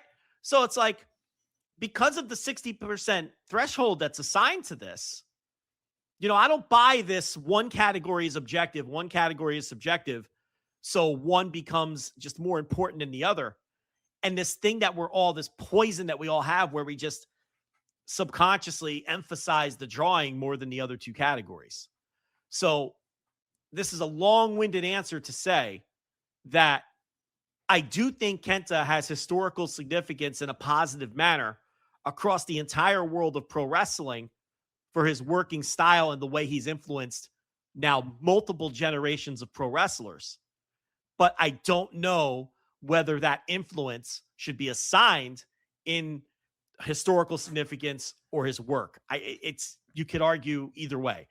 I would also argue that everything I just said is so incredibly nerdy and honestly probably unnecessary to where it's like I could totally see someone hand waving that entire 5-minute diatribe and saying, you are looking at this way too literal in terms of the guideline of the ballot. And just because it doesn't say influence anywhere on the ballot, you could say that someone is so heavily influential that that's enough for them to be in a Hall of Fame, like a Tiger Mask or a Dynamite Kid or a Sabu or somebody like that. Someone else I argue is, Sabu's influence. If you weighed influence on pro wrestling as heavily as you weighed drawing, how are you not voting for Sabu? Sabu can be seen in practically every match you're going to watch on TV this week. Every single one of them. So, I don't know how to answer your question. If influence is part of historical significance, then to me, Kenta becomes a no-brainer in 2 of the 3 categories. Yeah. But you know what? What's funny? I wouldn't vote for him because the drawing, which I'm trying so hard to fight, outweighs the other 2 so strongly in my brain that I can't get over the hump. I can't vote this guy for the Hall of Fame when he could not draw, even though I feel so strongly about him as a worker and as an influence. And it just, my gut, when the rubber hits the road and I'm typing out the email, I can't see myself typing out his name. I can't see myself doing it because I can't come around on his lack of drawing ability. And it's fucked up. And I don't like that I think that way, but I personally cannot get over that hump. What a reveal. What a reveal during that to reveal you're a no on Kenta. Right now I'm a no. Yeah, I'm a no. you're as I teed up before, you would be a no on Henning. You are in a way currently a no on Kojima, but even if he was in singles, I wonder what that conversation I am curious what his singles case looks like, and I want to deep dive it if Dave ever has the guts to split those two guys up, because I think they would both do better as singles. But anyway, yeah. But to that point, like, do you think that is? Are you rubbing up against the data here, and, the lack of drawing and all these sort of things? And I can throw more data at you if you like. I got plenty more, or is that just rubbing up against the thing of? I think a thing that I rub up against being a voter. Here's a perfect example. Dave Bautista is a guy that, like, growing up, he was my guy watching WWE at the age I was watching. Because this is a guy, jack dude, hidden power slams, power bombs, just looks great. He's from the DC area, which I'm from originally. This is like my guy. This is a guy I loved. When I'm looking at him on the ballot, it's this thing of I'm rubbing up against the idea of, is the things that I like about him, the things that are the subjectiveness, to speak to that, that I like about Dave Bautista, is it just because he is a favorite of mine? I need to force myself to be more objective. In a way, Joe, are you, by saying that the drawing doesn't get you over the line, even if he is so overwhelmingly a great worker, even if he's overwhelmingly or however you're going to bucket it for historical significance. Yeah. Isn't that you sort of weighing drawing a little bit more by having that one category outweigh the other two for you? Yeah. And I think that, again, if I'm being honest with myself, I don't weigh the categories equally. And I don't think most voters do. No, if they're being honest with themselves. I fully agree with you. And I don't want to be that way. Now, I voted for Ishii. And I think that Kenta blows Ishii away in historical significance. Mm-hmm.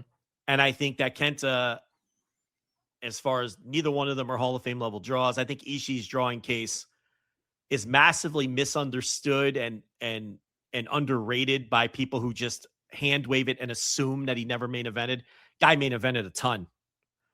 Okay. Not at a Hall of Fame level, but he main evented a ton, and he did in 3 different countries, which Kenta is 2 different countries, and less main events outside of Japan. Probably less main events, yeah. Outside of Japan for sure. But as workers, again, Kenta's my favorite wrestler of all time. I love Ishii. I voted for Ishii, so how do I reconcile that? Why wouldn't I vote for Kenta? Mm-hmm. I don't know. Maybe I will. I'm just saying right now on, when we're recording this on June 26th, at the end of the day, I go with my gut on these things after looking at all the data, and I can't get over the hump and put Kenta in there because I take the process so serious. I care about the process a lot. Like if I didn't take the process so seriously and care about the process as much as I do, I'd vote for him. I'd say, fuck it. Yeah, I'm going to vote for him because he's close enough. And I love the guy, but there's something telling me not to. And when it came down to Ishii, something told me, yes, he belongs. I don't know what that thing is. I don't know. I can't explain it. I can't, give you a reason. Maybe it's because Ishii's big run was fresher in my mind because it just happened a few years ago. And obviously he's past his prime at this point too. Maybe if I go back and watch Kenta from 2002 to 2009, I'm going to be like, oh, fuck, what am I doing? Of course I have to vote for this guy. If you're me watching him versus Marufuji for 5.5 hours this morning. I mean, I think he's the wrestler of the decade. I don't think Ishii was ever the wrestler of the decade. So, it's just how brains work. I don't know. I can't. I might ultimately vote for him, though. We'll see. This is a great part 1 to what eventually be the Patreon Hall of Fame series, part 2 of Joe's Kenta dilemma. Yeah, I mean, I like to not even think about the Hall of Fame until it's time until the ballot comes out, because it's just it's an exhausting process. Honestly, when it's over, it's like I exhale. Yeah. It's so much research and Oh, and then the audio. Every month I put myself through doing research on a random new person. Yeah. And I'm not taking shots at other voters, but I really wish the entire voting body took the process as seriously. I know that they don't. I mean, you see some of these ballots and they're just so intellectually inconsistent that they can't possibly be taking it as serious. You know what I mean? Yeah. And sometimes I think to myself, well, what the fuck? If this person's voting for Trish Stratus, why can't I just vote for Kenta? Right? You know what I mean? Like, they're just a lot of times, and not just pick on Trish, but other bad candidates where it's like, oh, they're voting for this person because they liked them when they were a kid. There's no other reason. Yeah. It is that subjectiveness of like, I'm immediately, I want to vote for this person because I like them. It's my childhood. It's nostalgia. Yeah. And we have to look at this with nostalgia out the window. You know how many people I've seen comment on the Observer Hall of Fame, or I've even talked to people and they go, oh my God, how is so-and-so not in already? Yeah. And it'll be someone who doesn't even like belong on the ballot. It'll be like, because they don't know the process and they don't know the standards and they don't know the guidelines. Yeah. And then when you explain all of that, sometimes they go, oh, all right. All right. It's that kind of, all right. You guys are fucking nerds. All right. I get it now. It's a nerd thing. I get it. Right. Is it WWE Hall of Fame where like Vince and whoever, Paul, I guess, is voting people in? Right. But I think that's what happens with some of the voters where they'll look at it and go, oh, what? Like Trish Stratus? How's she not in already? Of course I'm voting for Trish. But they're not, you think they're researching it like you just researched Kane? Of course they're not. They're not doing that. Because if you researched it, you couldn't possibly come to that conclusion. Yeah. And again, I can't think of another bad candidate, so I'm picking on Trish. Yeah, well, nowadays the classic bad candidate that everyone knows. Yeah, so from that standpoint, it's like, well, maybe I just do take it too seriously, and this is dumb. And if I think the guy was the wrestler of the decade, one of the greatest wrestlers of all time, then nothing else should even matter, honestly, because right there on the guidelines, if I'm going to be pedantic guideline guy, it says right there, a candidate should be overwhelming in one or more categories or strong in all three. Well, I obviously think Kenta is overwhelming in one of the categories. Yeah. That's clear. I think he's overwhelming. I think he's 0.01% of the best wrestlers of all time. So where's my mental roadblock? Why does it exist? I don't know. That, would a psychologist, if I laid on a couch for a psychiatrist, would they be able to figure out what I don't know. A psychologist versed in wrestling talk that could go deep on it with you. Right. Like, I don't know. But yeah, no. But if I thought Kenta was 0.01% of the greatest draws of all time, I may have declined your invitation to the show and said, what are we even discussing? Of course he belongs in the Hall of Fame. Yeah. Do you see what I mean? Like, no, exactly. I know what you're talking about. There wouldn't even be a debate if he was one of the top, if I thought he was one of the top 10 draws of all time, it would be foolish to even discuss his case. But because I think he's one of the top 10 workers of all time, I might not even vote for him. And I'm having like this crisis of conscience breakdown over this right here on your show. So congratulations. Thank you, I guess. Yeah, I mean, it is exactly what you're talking about. It is, you want, if I can psychoanalyze here, I'm your therapist here today, Joe. If you want others to lessen the grip on drawing power, lessening the eyes on the drawing power as such a significant thing, by your own admission, you almost have to do the same thing for a guy like Kenta, who doesn't have it. But there is something that is, whatever it is, whatever thing that is tying that up for you, won't allow you to do what you want others to do, which I find fascinating. And what's funny is, if 60% of the people didn't agree with me, none of it would matter anyway. Yeah. Because the barrier is in place to prevent what I fear happening, which is anyone liked as a worker is going to get in. You know what I mean? I think that's probably But that won't happen because you would still need 60% of the people to agree with you. So maybe it's like a why would I go to bat? Because it's not going to happen. People are already focused on drawing. Why would why should I go to bat for Kenta when 60% aren't going to agree because they're going to look at the drawing like we're looking at the drawing and say, it's not up to snuff, so never mind, hand wave it. Yeah, but it's just the concept of, without question, that one category weighs more on people than others, whether they want to admit it or not. At least the people I'm around. Yeah. So it does feel like we had a moving on to the next topic point. Do you mind if I just quickly shove in a couple of things in the historical significance bucket real quick? Okay. You talk about probably the best of the decade tag team as well. I jokingly said earlier that maybe there's significance to arguably the greatest sub 5-minute match of all time with Ricky Marvin. One thing I look about here that I try to think of, we think of data points with drawing. I put together like the cage match in Meltzer Stars to try to get some data points in a subjective category like working ability.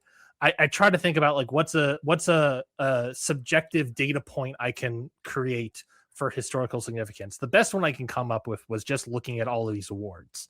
And I don't know where you fit on looking at awards when it comes to the Wrestling Observer Hall of Fame. For me, it's looking at the Observer Awards. It's it's the Wrestling Observer Awards and the Wrestling Observer Hall of Fame. It feels like this should have some say.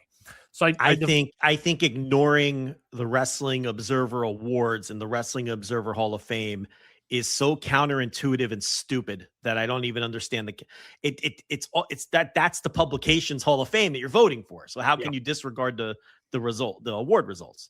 I agree. So I put together just a giant list, a giant chart with a bunch of different data points. I'm looking at the top 10 award winners, if provided, for a bunch of various major awards from 1972 to 2025. So this is the Observer, this is the PWI, this is the Tokyo Sports, FSM 50, Power Slam 50, and Lucha Blog's Tapatia Awards. If you showed up twice in any top 10 across any of these awards, I marked your name down. Lately, this is about 30 wrestlers every year since there are just more awards. But for many decades, this was about 5 to 15 wrestlers in any given year. So an incredibly small list. I then have a couple other lists looking at. One I want to focus on here is a list that has been brought up on the show before. This is a combined 5+ year span. So these are 15 wrestlers that show up on this a combined award list 5+ years in a row. 2/3 of which, so 10 of the 15, are currently in the Observer Hall of Fame. So I'll read these out to you real quickly. And obviously there's probably a reason why I'm reading out, but the list here, those 15 people who received multiple different awards for at least 5+ years in a row are as follows: Ric Flair, Kenta Kobashi, Misawa, Kenta, John Cena, AJ Styles, Tanahashi, Ishii, Kenny Omega, the Young Bucks, Rey Fenix, Lucha Brothers, very interesting, Okada, John Moxley, and Will Ospreay. So again, 10 of those 15 people are in the Hall of Fame. John Moxley is probably someone that should be in the Hall of Fame and probably will be in the Hall of Fame. Kenta, we're having discussion about. Will Ospreay, again, probably someone that will be in the Hall of Fame. I think he's a slam dunk candidate. Phoenix and Lucha Brothers do feel like they stick out like a sore thumb a little bit there, but so that's a little bit interesting. But at the end of the day, this is a very small list. 2/3 of which are in the Hall of Fame. It's not necessarily, is it the most indicative thing about historical significance? I don't know, but this is a guy, we're looking at Kenta, that has gotten on multiple awards lists from 2003 to 2009.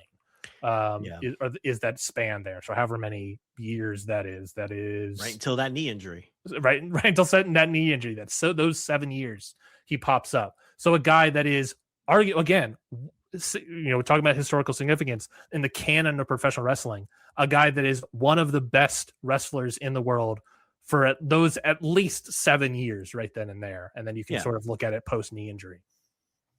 Yeah, which is why I think he's probably my wrestler of the decade. It's interesting because when you brought up Will Ospreay, if he retired today, I would vote for him. Mm-hmm.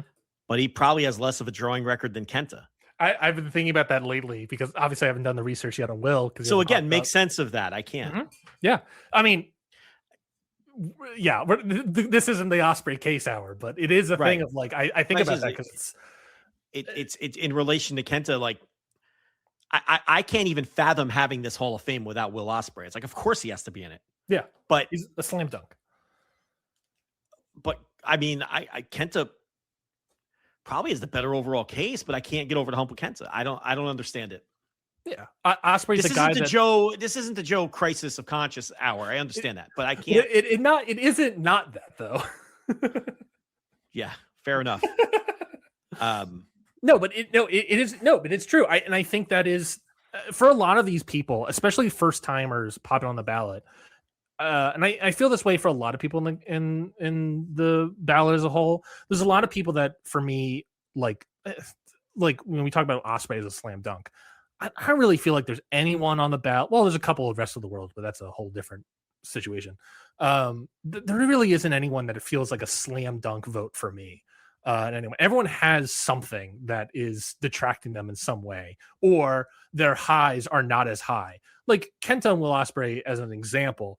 Ospreay is just a guy that probably his drawing is probably a little bit weaker just because it's shorter. It's a lot of it is popping off during the pandemic.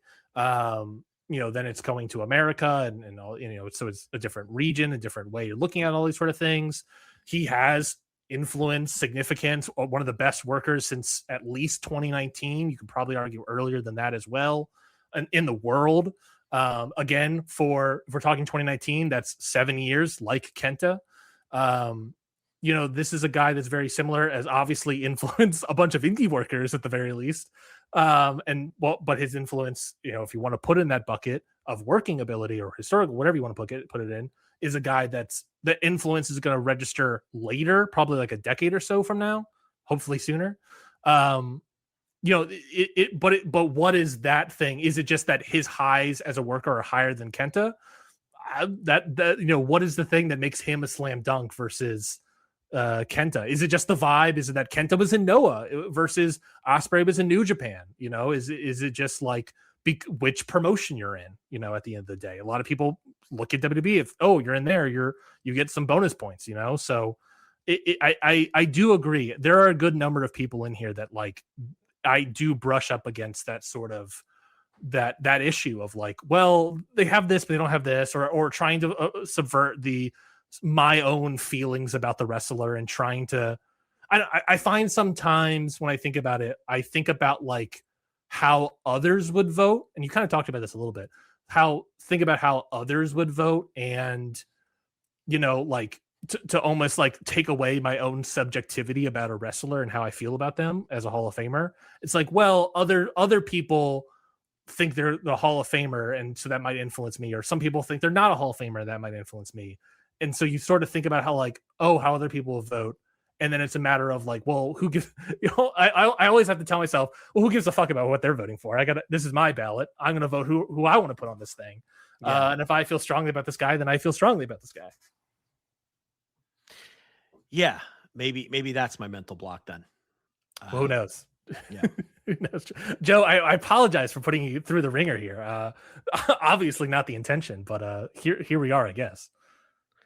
Listen, it goes where it goes. I try to give you some good audio. So I love the reveal. I very much appreciate it. You gotta pop the house somehow. And if it's your therapy sessions here, then I appreciate it, I guess.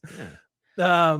Let's close up. Well, before we close up and talk about the Japan region as a whole, and just sort of give you your broad strokes thoughts on the region, is there any last minute things you do want to say about Kenta? I think we've covered it all. Okay, perfect. Well, then I'm going to share my screen. I don't know if you have it in front of you or not, but I'll share my screen. Oh God, it's getting very technical. All right. Well, I'm a very look. I'm an accountant all day, so I know all these sort of tech things. Japan region as a whole, you get 15 acts in this region for this year. You have 5 votes versus however many it's been. I think it's been 3 or 4 the past couple of years. So you get 5 votes this year, assuming Dave doesn't add anyone last minute like he tends to do sometimes for various reasons. But as it currently stands, we have Hayabusa, Zack Sabre Jr., Toyota Yamada, Tiger Jeet Singh, Fujiwara, Io Shirai, Io Sky, Takayama, Mochizuki, Satomura, Inoki, and Sakaguchi as a tag team, Tenkoji, Kenta, Tam Nakano, Great Sasuke, Kyoko Inoue. Joe, you get 5 votes. Do you have any sort of vibe, any sort of inkling about where those are going to go? Are you putting all 5 at the Tam Nakano?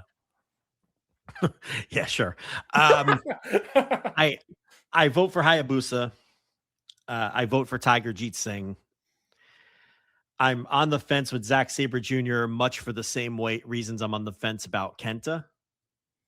So the resume of work is undeniable. My brain doesn't register him as a Hall of Famer. I don't know. It's really as simple as that. Same as Kenta. My brain registers Will Ospreay as a Hall of Famer. It doesn't register either of those guys as a Hall of Famer. If I were to vote for my top 5 because I wanted to use all 5 votes, I would vote for Zack Sabre Jr. and Kenta. Okay.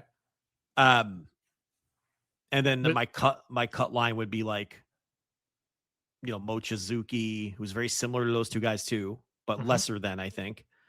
I don't think it's a particularly strong bucket, if I'm being honest. I don't think I'll vote for 5 people. Yeah, Japan's an interesting region as well as here. No one getting in last year. I believe it's no one got in, no one fell off last year. Instead, we're adding 4 more people with Hayabusa at the top of the leaderboards, 58.9%. So literally sniffing the entrance to the Hall of Fame here. Tiger Jeet Singh's interesting because he's the complete opposite. He's really what I'm talking about. Yes. I'm voting for him 100% on his drawing ability. Joe is facing a mirror here today, folks. And he's a putrid pro wrestler. Putrid, not even bad. And that's such the antithesis of what I value in pro wrestling. But I can't, and Hayabusa is interesting because I'm voting for him largely on historical significance. Yeah. I don't think he's a Hall of Fame level draw, although a better draw than Kenta. Similar in some ways, couldn't match the predecessor and all that. Yeah. Yeah. Oh, very much so. And work is just going to be, a lot of people think he sucked. I think that he was experimental and extremely interesting to watch. But yeah, with Zack Sabre Jr., Kenta, and to a lesser extent, Marufuji, you have these guys who are great, great wrestlers, and I can't get over the hump, despite voting for the other 2 for non-wrestling reasons. So, yeah, I don't know. I would vote for Zack and Kenta. I'm gonna call them both a maybe right now. But Hayabusa and Tiger Jeet Singh are locks for my ballot. Perfect. Well, Joe, that's your Japan ballot. Hayabusa, Tiger Jeet Singh, maybes on ZSJ and Kenta. If you want to fill out the 5, Mochizuki be number 5, but even then, it as it currently stands, it doesn't even sound like on the cut line. I mean, when I looked deep into Takayama, he was stronger than I thought, but I didn't ultimately see him as a Hall of Famer. And where was Takayama on my list? I have him as a weaker draw than Kenta.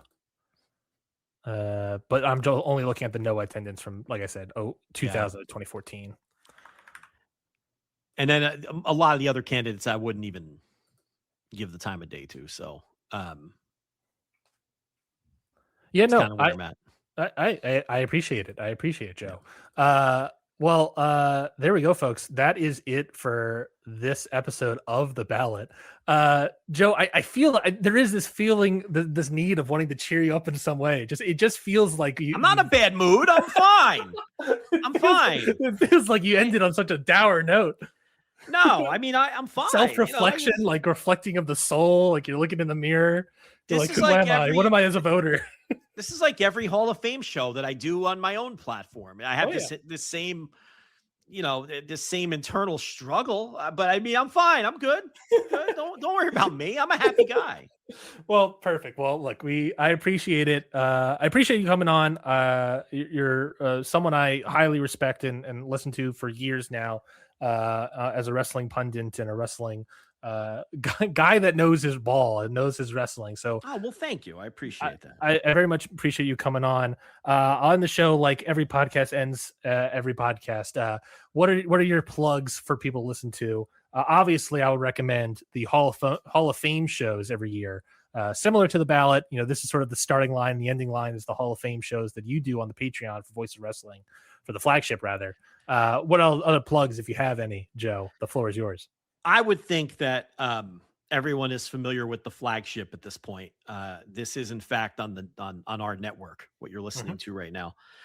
So you either like it and you already listen to it, or you don't like it and you're never going to listen to it. So I will plug something else. I will encourage any baseball fans to purchase the Baseball Prospectus Annual for 2026, where I was one of the authors and wrote the player capsules for the Cincinnati Reds. So if you want to support me or the Baseball Prospectus, or if you're a baseball fan, I think most baseball fans are aware of the publication. I know we're a couple months into the season, but those things tend to be evergreen to some extent, to where you can pull out an old edition and see what funny things were written about, whatever player that turned out to be accurate or inaccurate. So go ahead and purchase a copy of that at your local bookstore, if those still exist, or Amazon, which started off as a bookstore. So there you go. Perfect. Well, I'll definitely put that link down below in the link dump as well, folks, along with all the other matches and everything that we talked about here today. Joe, truly an honor for having you on the Ballot. And again, thank you for allowing me to join the Voice of Wrestling Network. And again, thank you everybody for listening to this month's episode about Kenta. We have 2 more new names left. I was hoping to have one more episode earlier than the Kenta one, but some things happened there with scheduling. So we'll try to finish those out. Last 2 episodes are going to be about Tibor Zakas. I'm never going to get that last name right.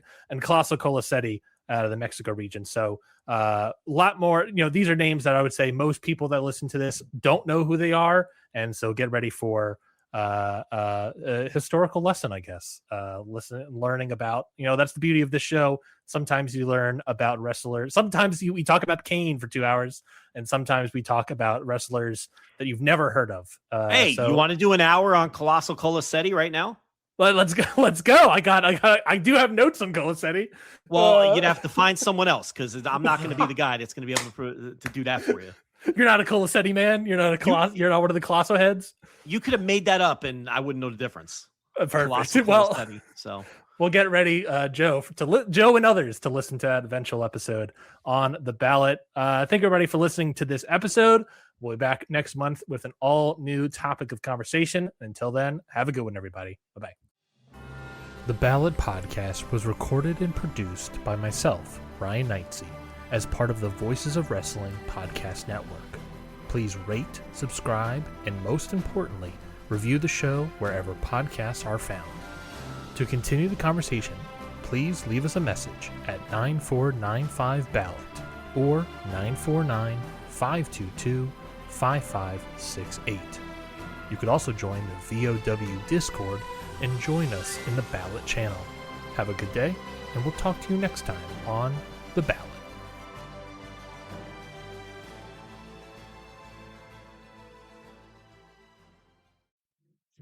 My name is Tyler Fornes, and I am one of the co-hosts of the Good, the Bad, and the Hungy AEW podcast here on the Voice of Wrestling Podcasting Network.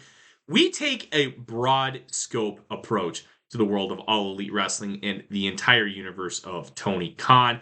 We talk about the big matches, the big stars, the promos, the storylines, and we also look at it from a big picture perspective. How are things going to change over the course of the next 10 years with AEW still in the picture? How are companies like WWE going to adapt and adjust to AEW? Are they going to be a similar way like they did with WCW in the late 1990s? Will there be a counterpunch? We talk about all of that and more on The Good, the Bad, and the Hungy every week on the Voice of Wrestling Network.